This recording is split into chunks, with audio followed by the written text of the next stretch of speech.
திண்டுக்கல் கோட்டை அரியாசனத்தில் ஹைதர் அலி.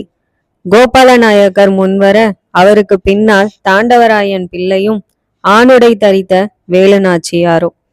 ஏதோ சிந்தனையிலிருந்து விடுபட்ட ஹைதர் அலி, வேலுநாச்சியார் வருவதாக தகவல் அனுப்பியிருந்தீர்கள், அவர் வரவில்லையா என்று கோபால் நாயக்கரிடம் கேட்டார்.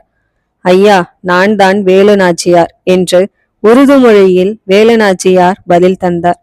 இந்த கோலம் எதற்காக என்பது போல் ஹைதர் அலி பார்வை.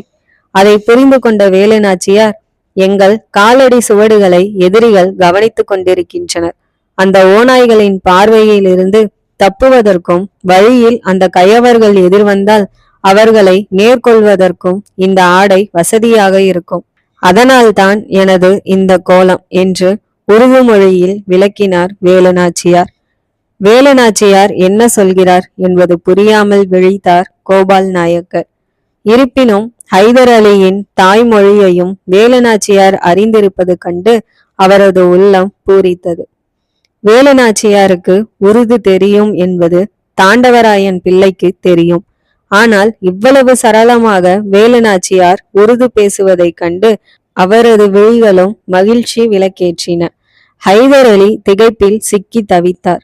அந்த திகைப்புக்கு காரணம் வேலுநாச்சியாரின் கம்பீர தோற்றமா அல்லது ஆண்வேட மாற்றமா? இல்லையெனில் உருது மொழியை வேலுநாச்சியார் கையாளும் நேர்த்தியா என்று ஹைதர் அலியின் திகைப்புக்கு காரணம் புரியாமல் தாண்டவராயன் பிள்ளையும் கோபால் நாயக்கரும் திகைத்தனர். உருது மொழியிலேயே வேலுநாச்சியார் தொடர்ந்தார். ராமநாதபுரம் சீமையும் சிவகங்கை சீமையும் இன்று சந்தித்து கொண்டிருக்கும் கொடுமைகளை தாங்கள் அறிவீர்கள். எனது அத்தையையும் அத்தை மகன் இளவரசன் முத்துராமலிங்க சேதுபதியையும் திருச்சி சிறையில் வெள்ளையர்கள் அடைத்திருக்கிறார்கள். என் கணவரை கொன்று எங்கள் நாட்டையும் அந்த கொடியவர்கள் அபகரித்து கொண்டனர்.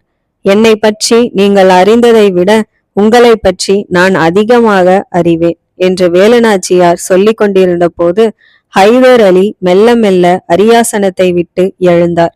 நின்று கொண்டே வேலுநாச்சியாரின் கூற்றுக்கு செவிமடுக்க தொடங்கினார்.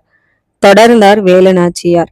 உங்கள் மாவீரத்தையும் உங்கள் பெயர் உச்சரிக்கப்படும் போதெல்லாம் வெள்ளையர் குலை நடுங்குவதையும் தேர்ந்த போர் ஞானத்தையும் களத்தில் தாங்கள் மேற்கொள்ளும் வியூகத்தையும் நான் அறிவேன். தங்களின் எதிரிகளான வெள்ளை கரடிகள் எனக்கும் எதிரிகளாகி விட்டனர். நாங்கள் இழந்த நாட்டை மீட்டாக வேண்டும். அதற்கு நீங்கள் எங்களுக்கு உதவி புரிய வேண்டும். வீரத்திற்கும் விவேகத்திற்கும் எங்களிடம் பஞ்சம் இல்லை.